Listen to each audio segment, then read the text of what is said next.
All right. Good afternoon, everybody, and happy Monday on behalf of the Fort Worth Community Arts Center.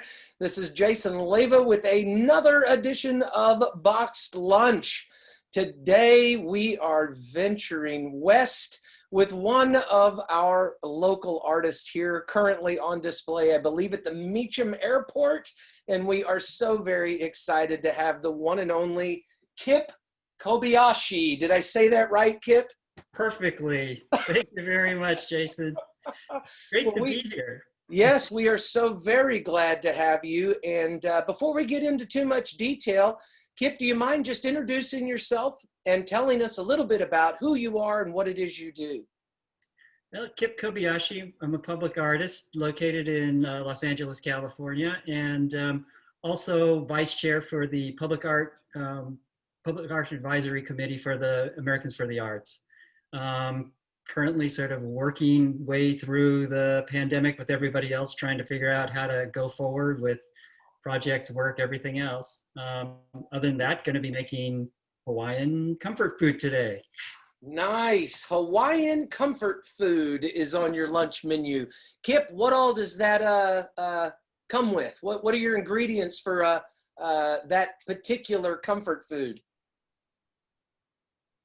Well, for today, we're going to do spam musubi, so not necessarily for the faint-hearted who don't like spam, but we're going to try to make it something maybe you want in the future. Main ingredients would be the spam, of course, rice, powdered vinegar, sushi vinegar, just regular soy sauce, brown sugar, nori seaweed, and Ooh. that is about it. Actually, it's a pretty simple dish. Wow. I have some personal experience with spam myself. Used to go deer hunting when I was a wee lad, and that was our go-to meal, fried spam and potatoes over and over and over again. So I have a little bit of love in my heart for spam as well. So I'm excited to see a little different take on it than what I enjoyed in my early teens. Well, this should be right up your alley then. Kipp, I'm taking it easy today. I'm just going to have a little roast beef sandwich and a little berry bowl with some blueberries and blackberries. So mine's pretty simple. So we'll get things underway. I guess first and foremost, my big question is, here we are in December, 11 months later. And I believe you guys just started another lockdown in California. Is that correct? That is correct. We just sort of started the whole cycle all over again, probably about 2 weeks ago. Everything's pretty much back to sort of minimum opening. I think the only thing that's sort of really open is retail to, I think it was 15, 20%, something like that capacity. Pretty much everything else at this point is shut down. We're trying to work as best we can with all the stay-at-home orders. I mean, at least at this point, we're sort of used to Zoom and working remotely, so that helps a little bit. But yeah, it feels like more than two steps back at this point. Oh, I'm sure for real. Our hearts go out to you guys down there, and I know it's been tough. We talked a little bit earlier before we went live about how ironic it is that some of these questions are surfacing back. So is there a difference in attitudes and engagement in a second lockdown? And how are people responding to the second one as opposed to how they were trying to get through the first one? Well, I'm actually in Claremont, which is the easternmost section of the county, and there's probably a population here of around 36,000 or so. So it's a fairly small town. The first time that in March, April, when the first go around of all this, I think because we were isolated and one of the last places to sort of get hit, people were, I think, pretty cocky about everything. There was no mask wearing. People didn't think it was going to get here. I don't know to what extent people took it seriously, that it was a threat. Very different this time. Every time you go out now, pretty much there's full compliance with the mask orders. People are being very careful about where they're going, who they're going with, and everything else like that. So big difference this time, but still the holidays, I think, sort of are nibbling at the edges of all that. I know, just sort of in the neighborhood, it seemed like there was a lot more activity than I would have expected, given, what was happening at the time. Right. I'm curious, how is the attitude of art in California?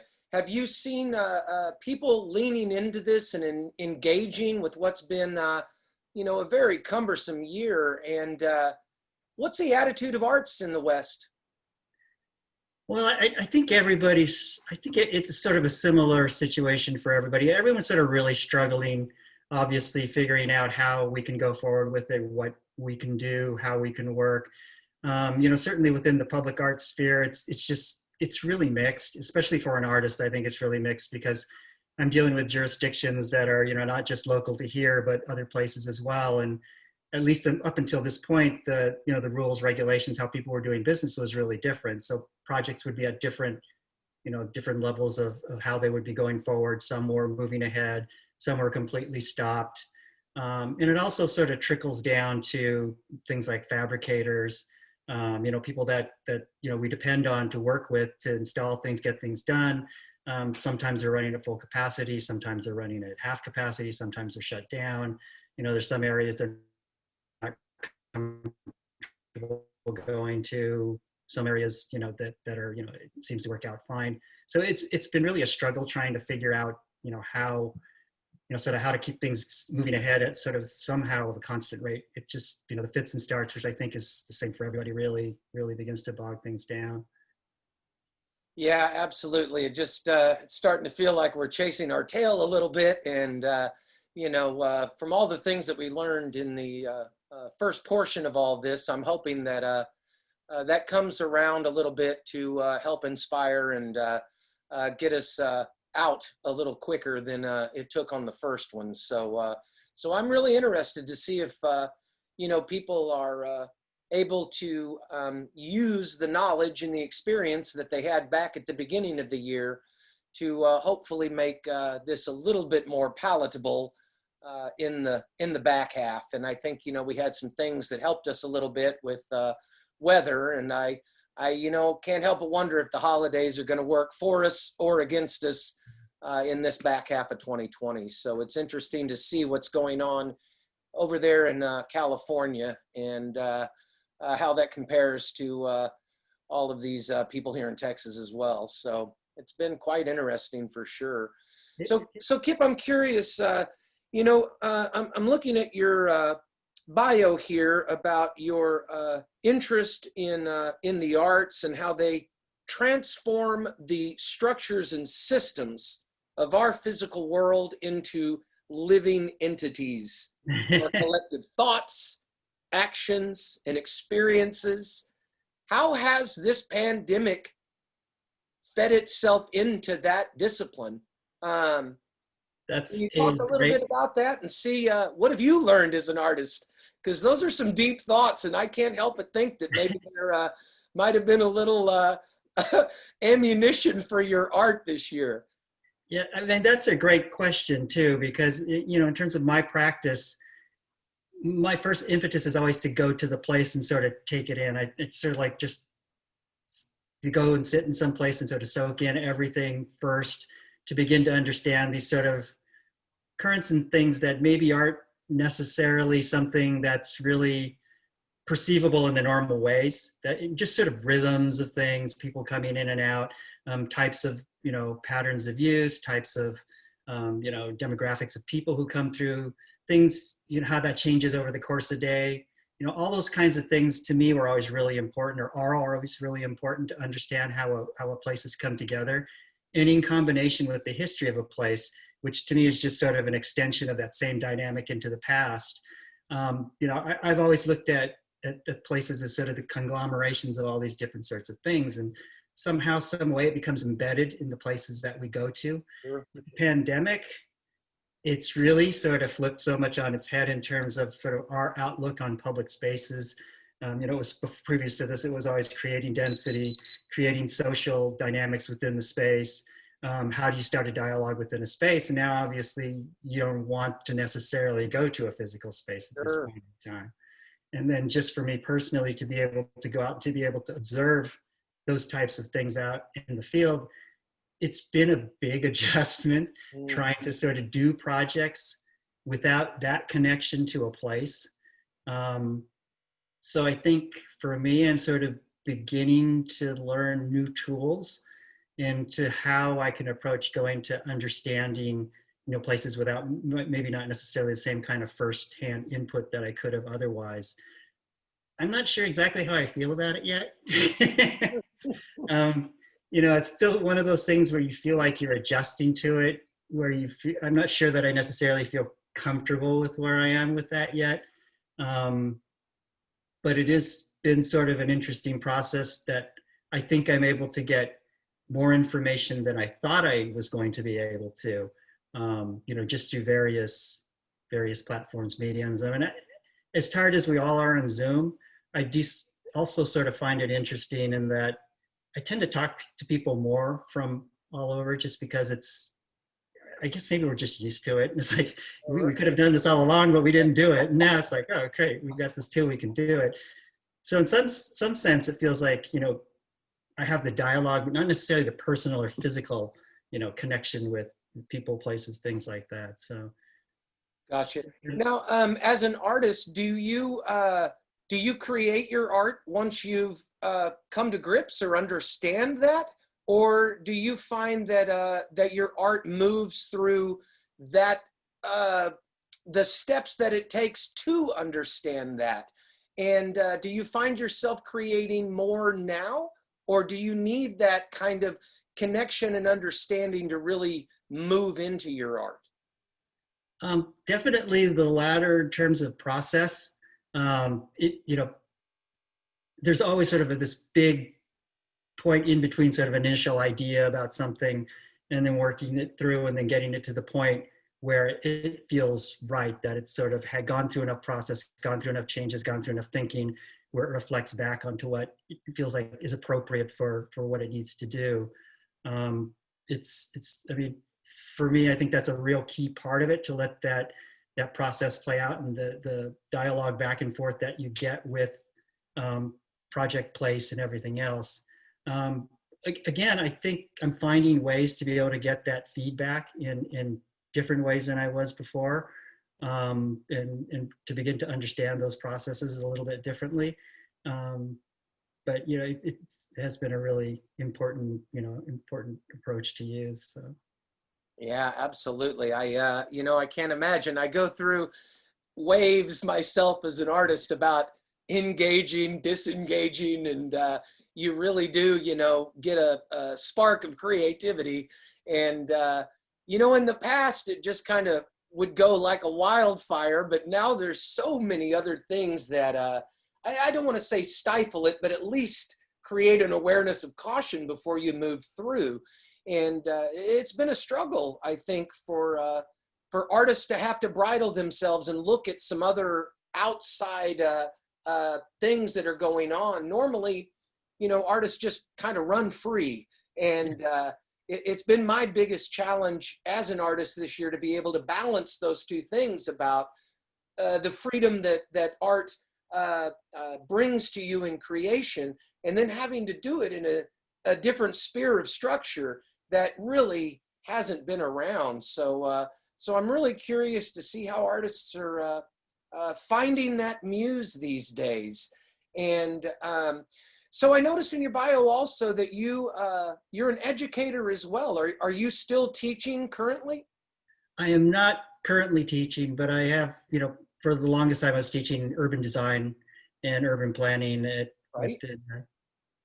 Cal Poly Pomona. And that was sort of, for me, that's sort of an impetus into my background too. The different ways of sort of approaching understanding a space and understanding a place, I think in large part comes from that background.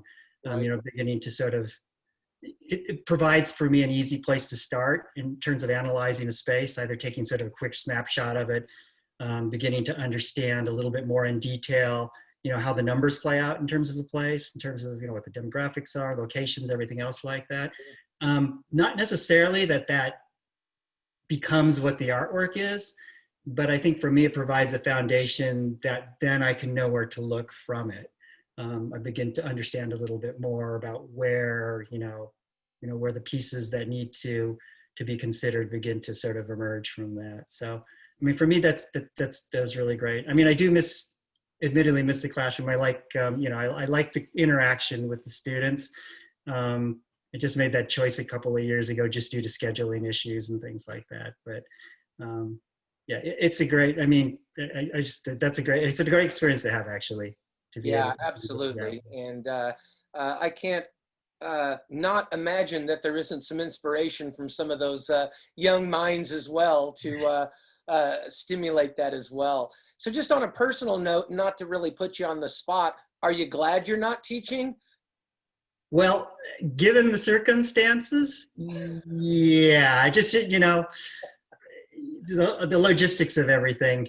I think Sure. industrial, what's going to happen next. And the people I know who are still teaching, a lot of it's the uncertainty too, going forward. Absolutely. Yeah, I mean, it's like, well, for this quarter, here's how we're going to do it, but going forward, maybe not. And I think that's affecting their ability to sort of adjust curriculum because they're not sure when they're going to be back in the classroom. And I think that's been a real struggle for a lot of people. It's like, we're kind of not getting everything we need by doing it remotely, but do we need to change it all now? Because if it's going to go back next quarter. So Yeah. I seem to know a lot of people sort of stuck in that ground in between. Sure, sure. Absolutely. All right. Well, why don't you tell me a little bit about your lunch there? I'm quite excited about this little spam menu here. And so why don't you lead us through a little bit about how you go about making this comfort food? Okay. Well, first thing, which has been done off camera, open a can of Spam and slice it up. I like to use the old handy luncheon meat cutter to get your 7 or 8 slices out of there. And after that, basically all you have to do is take soy sauce and some brown sugar, and it's like a 1-to-1 ratio. You just mix it together, and it becomes a glaze for the Spam. So it gives it, a little bit extra on it. So you just go ahead and mix that up.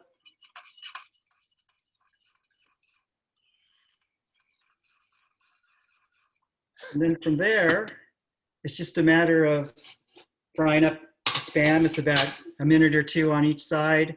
And then at the very end, you want to throw a little bit of the glaze on top of it to get it some flavor. Nice. So you fry the Spam first and then put that on afterwards.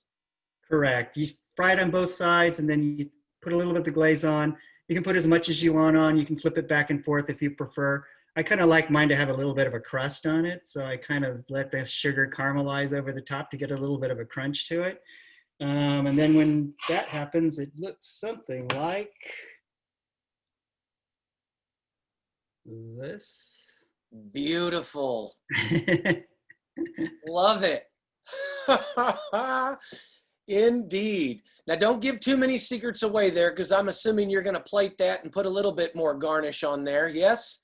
Correct. Will actually become something of a sushi, a musubi, sort of like a block sushi. And that's sort of the fun part about this, is all the assembly. So I'm not sure. I need to get the rice out of there. And for a second, if I'll be off camera for just a second. That's quite all right. Mine doesn't take too long to explain, so I'll do that while you're grabbing your other ingredients. So, as I said, I'm just having a good old-fashioned roast beef sandwich. So I've got my my bread and my cheese, a little bit of mayo here, and I think the highlight of my lunch today is actually some fresh fruit there. So I've got some blueberries and some blackberries there as well for a little bit of a side dish.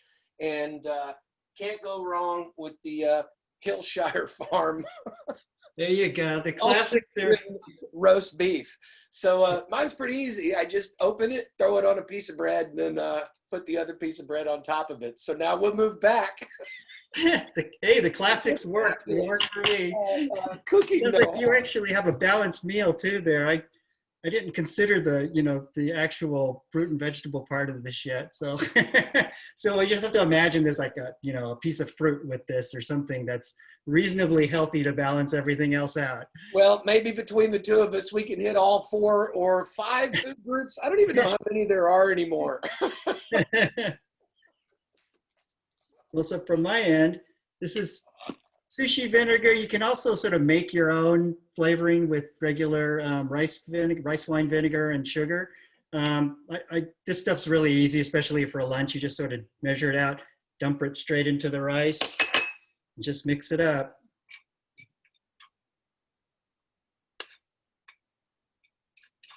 You got to make sure the rice is really hot so that the powder melts into it. And that's white rice, I'm assuming? Yeah, just regular Japanese white rice. You can get really fancy and get really good sushi grade rice if you want, but for this dish, just regular Japanese rice works fine. And some people actually for this dish don't really like to have the vinegar seasoning in, but I like the extra flavor. So it goes. Sure. So now you called this comfort food. It's technically Spam sushi? Is that right? It is. That's exactly what it is. And it's a real sort of typical Hawaiian snack food. It's like getting a bag of fries or something like that from someplace. Right.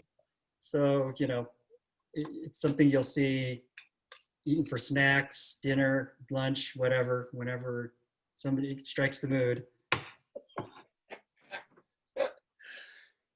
What's total prep time on all that? I know you said you had to kind of do and then the neck beforehand. Oh, go ahead. Oh, I was just going to say, and then you get your seaweed and just basically cut it vertically in half.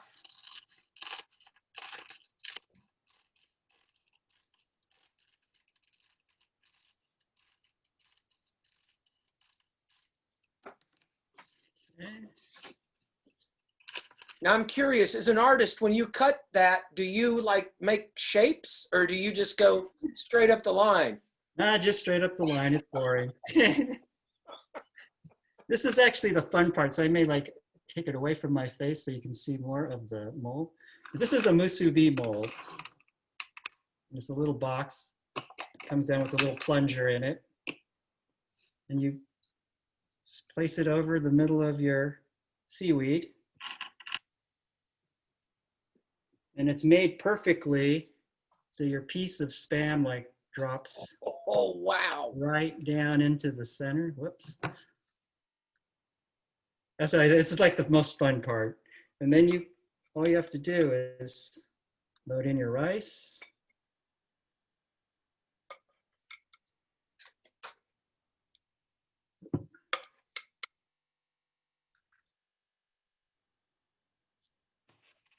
I got to be honest, Kipp, I've never seen Spam look so enticing before. That's what a lot of people say. Actually, that's what I said. I didn't. This is actually what got me eating Spam, for better or worse. And so once you get that in, all you do is plunge it down.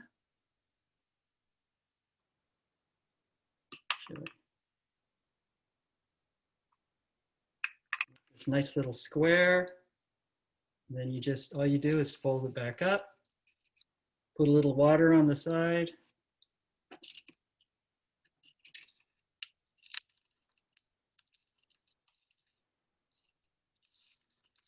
And that is it. Holy smokes. Very nice. Very nice. Love it. And it's great. You can make a bunch and stack them up like bricks, and you have a little wall there. Yeah, it looks like a great little, what do they call that game? Jenga, where they pull the blocks out. That's right. Exactly. Now, do you use the entire canister of Spam, or do you put some away later for a different Spam recipe? Usually use it all, since there's 4 of us in here. Everybody, they go pretty fast. So.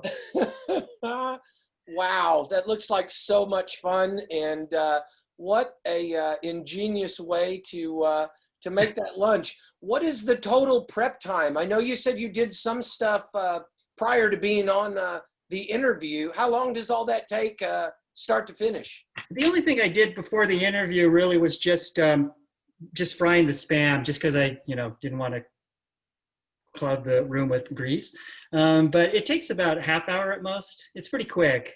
I mean, as long as you have the rice going, and if you have a rice maker, it's really easy. You just pop it in and go away.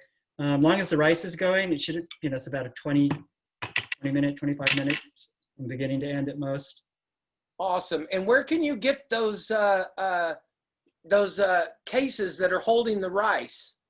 They have them on Amazon, and if you have any Japanese market nearby, they should have them too. But Amazon has them, so they're pretty easy to find. And there's all kinds of different shapes, sizes, colors. Awesome. So that's not a specific Spam. It's just in general to use for sushi and rice. Yeah, they call it a Musubi press, but nicely enough, they make it perfectly for the size of a piece of Spam. So that made me very happy. That might be part of the deep state. They may have done that on purpose. Yeah, some sort of joint venture with Spam, maybe. I bet you there's some people that would argue that Spam is indeed part of the deep state. Yeah, I always, it's one of those foods that I found it best that you just don't ask things like what's in it or what's it made of or where does it come from. So I said, okay, it's Spam, it tastes good, I'll eat it. I have a special place in my heart for Spam. I know that some people would argue that, but I agree. When cooked properly, it actually is quite delicious. It is. I do know some people, however, who can't get past that. So, while you're finishing up the last year, now you're in California, but you do have a current work at the Meacham Airport. Do you mind talking to us a little bit about that and what it's titled and how that made its way into that airport? Yeah, it's called Collective Transitions, and it's 900 folded metal paper airplanes that are sort of swarming within the space. And the idea originally came from the idea that Meacham was at the time converting from being a passenger terminal to someplace that would have a lot more, primarily offices and classrooms. So it was the idea of paperwork, and then the idea of paperwork and paper airplane and having a three-story space and having, imagining sort of social interaction within that space, how that happens. It just, for me, it's always sort of a fun dialogue to have when you do things like, rather than necessarily speaking, you're throwing paper airplanes, you're, holding up signs, these types of interactions that we have that are more fun and less formal, that probably happen more often on a regular daily basis than sort of a formal conversation you would have with somebody. And just sort of thinking to me about, that dynamic, but also the amount of people coming and going within the space, the people there every day, the people there who are, there for classes, just how that space gets used all the time. I sort of wanted to capture that idea of idea of conversation or interaction within that space somehow becomes tangible and visible within the space. And your next door neighbor could tell many war stories about the installation of that piece.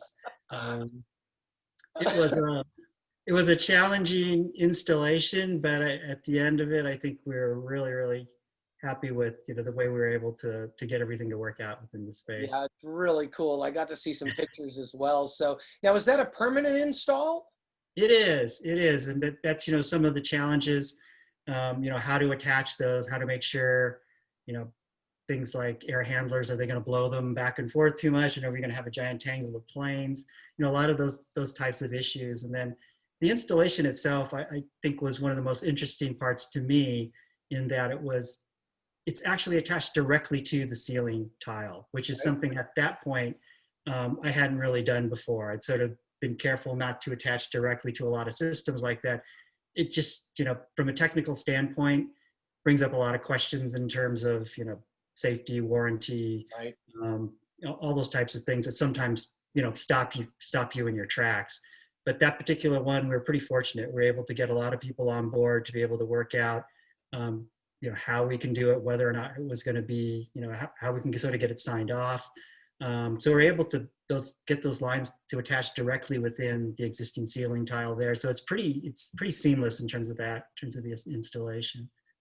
Nice. Yeah, it's really, really cool. And when I first saw it, I actually thought they were paper, and I thought, goodness gracious, those things got to be like going everywhere.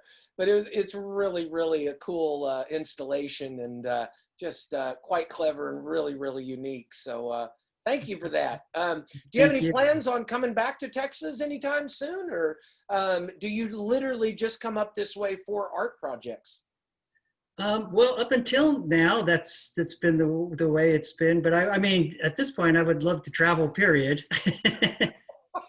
To be able to, I mean, that's an aspect of life I think I really miss a lot. I mean, it, it's sort of a big component of what I do, and the way I work was to be able to go places, to travel, to have that sort of adventure. Sure. Um, and yeah, it's definitely missing that. I think that's been the hardest part of all this for me is that, just not sort of, I guess you'd say, getting grounded at that Yeah, point. literally.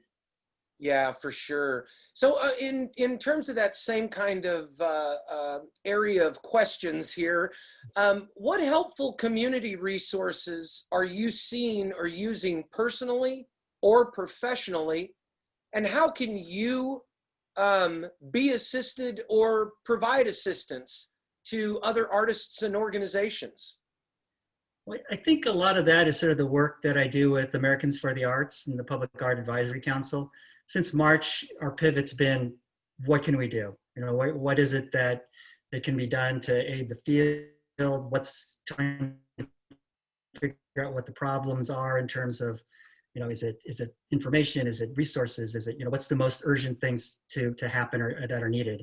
And we've been working together with AFT as a whole to try to bring things together like databases, for resources for artists to get grants, for instance, or to figure out things like PPP, or any sort of other types of financial resources. Always just also in terms of sort of trying to connect up with the rest of the field too, which I think, a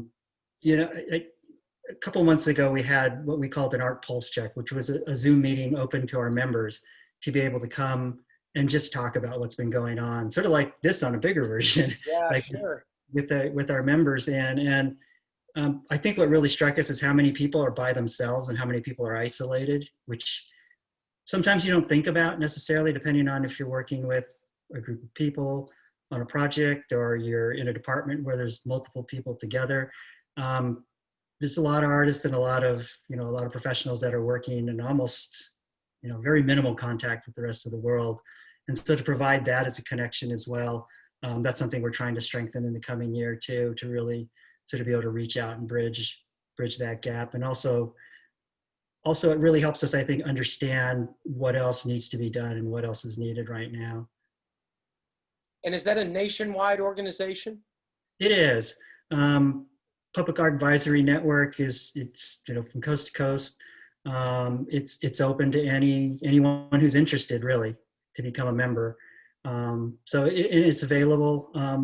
Most of our events are all free for members. Once you become a member, there's dues to become a member with Americans for the Arts, but once you're a member, all the events that we provide are free of charge. And again, we're going to try to increase that programming the coming year. Awesome. Yeah, that sounds absolutely fantastic. Do you have a website or a web page that we can post up on the comments, or how do we get to that information? Well, that particular one, if you log on to the Americans for the Arts, and it's either, I mean, they have that both on their main page and also in the Public Art Advisory Committee's webpage as well. So for all that information that we're doing in support of that work, you can find it there. Awesome, awesome. We'll try to get some information on the comments section here as well, and see if we can't lead to some people that are looking for any kind of insight to that. I know that resources are becoming gold bullions these days, and so we're always trying to share that and get as much of that information out there as we can. So Kipp, do you think art's just going to blow up when all this is over and we're going to have this big renaissance of 2020 artistic stimulation, or is this going to be kind of a trickle back to normal? What are your thoughts on where art's going to be in another, I'll just jump forward and say a year. As an artist, you probably know that I think everybody's still working. And just sort of, I think after the initial shock to what was going on and the realization that a lot of the infrastructure that was there is going to be dormant for a while, I think a lot of people have just sort of hunkered down and started working. So I think the work's going to be there. It's interesting. I mean, I've sort of been following a lot of, in LA and other places, there's a lot of sort of interesting approaches to how to deal with venues in terms of drive-throughs, drive-bys, limited access, things like that, that I think are all going to become part of our dialogue, and also Zoom too. I think certainly in terms of, administering or working through projects, I think people are sort of realizing it's a great time saver for all that. So I think all these tools we're learning, I think we're going to take a lot of them with us, but I think the art is still going on. I think everybody's working. I think it'll be interesting to see the reaction to what's going on, how that's reflected in the work itself. I think I'm really interested in seeing that. Some of it, there's some pieces that I found really interesting already. There was a skywriting piece that was done Wow. about 2-3 months ago, I think, and it was sort of this series of flying over very significant sites that were either had to do with social justice, but with skywritten images just directly over these specific sites. So it was very ephemeral, but also very pointed. I could see a lot more work, I think, that's going to happen in the future, not feeling necessarily tethered to the traditional mediums that we've had. I think I'm pretty excited about that. I think that's a really great thing. Yeah, absolutely. I hope some of this does continue. I still am quite anxious to see how theater and film are able to find their niche, their togetherness, and yet still be able to have some of that separation. I know there's been a lot of debate about has theater just become film, or is it still its own kind of entity? And I'm really anxious to see the continued inspiration and artistic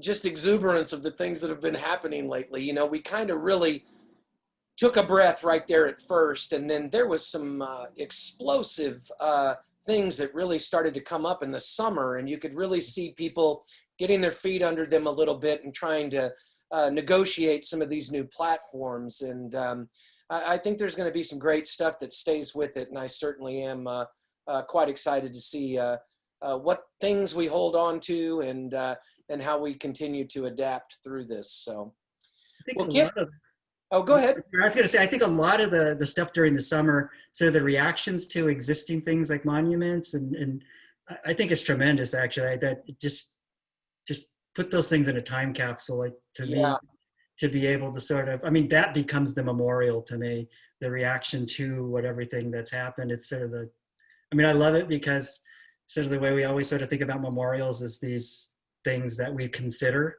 after the fact, when those things happen out of the moment. I think that's great. Yeah, absolutely. We are certainly going to have some opportunities to grow from the lessons of 2020, I hope. And, I feel like I've been on this soapbox all year. I certainly hope we're able to take something away from it for sure. So, all right. So Kipp, are you all good there? Did you get all 4 of your comfort blocks made there? Are you ready to present your final imagery? I stopped at 2 just because that's usually sufficient. Fair enough. All right. Well, I only made 1 sandwich as well. So Kipp, now this is probably the most important question I'm going to ask you all day. How and where can we find you and keep up with your work and all of the great things that you have going on? Well, my website is at kobayashi-studios.com, and I'm on Instagram and Facebook, just Kipp Kobayashi. You can find me by typing in my name. Awesome. Sure enough. Well, we'll get some links on there as well. And I think I'm ready if you are. We're going to move on here to the final presentation. I'm just going to let everybody look. There you go. Fantastic roast beef and cheddar cheese sandwich there. There's my bowl of fruit. I know some people don't believe I eat it, but there it is. So Yeah, that's the, just imagine there's a bowl of fruit on mine and we have a balanced meal. fair enough. I'll tell you what, Kip, when you come back to Texas, we'll get together and I'll feed you some fruit. That's, that sounds perfect. Kip, do you have any final thoughts or any insight for our viewers out there before we wrap all this up? This was a lot of fun. Just thanks a lot. And thanks to the Art Council of Fort Worth, and shout out to Fort Worth Public Art, and hope to see everybody again real soon in person, not just Zoom. Absolutely, absolutely. Kip, it has been a blessing. I'm so grateful to have got to share some time with you today. I wish you well down there in California. All of us are thinking about you guys. Please stay safe. And we look forward to a time whenever we're all back out and around together. And we look forward to your next piece that's coming up, I'm sure, any moment. So stay with it. And so many thanks to you, Kip. I hope you have a great lunch. And with that being said, ladies and gentlemen, that wraps up another episode of Box Lunch. We'll be back next Monday. We're so grateful to all of you. Please remember to be kind to yourself, be kind to everybody else out there, and please, please, please continue to be safe. Wear those masks, wash those hands, stay 6 feet away from one another. Kip, God bless you. Thank you so much. Thank you. Bon appetit, everybody. Bye-bye.